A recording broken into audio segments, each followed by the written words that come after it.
नमस्कार। जीवन की पाठशाला में आप सभी का बहुत बहुत स्वागत है। एक बार की घटना है कि महर्षि मार्कंडेय अपने आश्रम में कठोर तप में लीन थे। भगवान उनकी इच्छा पूर्ति के लिए प्रकट हुए और कहा कि महर्षि, जो कोई भी मनोकामना हो वरदान मांग लीजिए। महर्षि ने कहा, मेरी बड़ी इच्छा है, मैं आपकी योग माया को देखना चाहता हूँ। तो भगवान ने कहा कि चलिए ठीक है, जैसा आप चाहते हैं वही आपकी इच्छा पूरी हो। भगवान अंतर ध्यान हो गए और कुछ समय के बाद महर्षि अपने आश्रम में बैठे हुए थे तो आसपास का वातावरण तेजी से बदलने लगा और वहाँ आंधी तूफान और प्रलय वाली स्थिति उत्पन्न हो गई। महर्षि बड़े आश्चर्यचकित हुए, अभी तो सब कुछ इतना शांत है, सुंदर था। अचानक ये इतना तेज आंधी तूफान और प्रलय जैसा कैसे उपस्थित हो गया। सोच ही रहे थे तभी तेज पानी का रेला आया और उनका आश्रम बहा ले गया।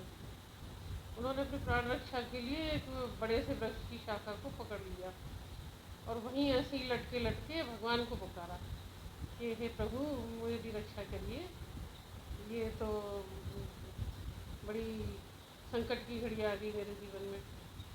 तो फिर ऐसे ही लटके लटके उन्हें ऐसा प्रतीत हुआ जैसे बहुत लंबा समय व्यतीत हो गया और निरंतर भगवान से पुकार कर रही थी अपनी रक्षा करने के लिए।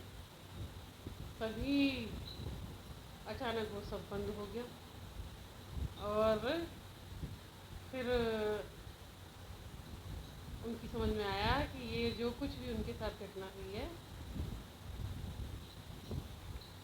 ये भगवान के उसी वरदान के स्वरूप है। और उनकी दृष्टि पड़ी कि नदी के जल में एक बाल स्वरूप एक बट वृक्ष के पत्ते पर लेटा हुआ, मुंह में पैर का अंगूठा चूसता हुआ बहता हुआ चला आ रहा है। तो उन बहुत आश्चर्यचकित हो गए कि ये ऐसे आंधी तूफान में जो अभी शांत हुआ है, ये बालक कहाँ से आ गया नदी के जल में।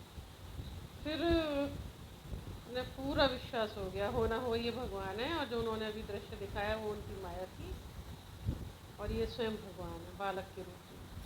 तो उन्होंने महर्षि ने नतमस्तक होकर भगवान के बाल स्वरूप की का अभिनंदन किया, प्रार्थना की, उनकी पूजा अर्चना की और फिर भगवान से प्रार्थना की कि उन्हें माता के दर्शन ही करने, उनको तो भगवान के चरणों में ही लीन रहना है। तो ये महर्षि मार्कंडेय जी बहुत प्रसिद्ध कथा है। चलिए फिर किसी और विषय पर बात करेंगे, तब तक के लिए आप सभी का बहुत बहुत धन्यवाद।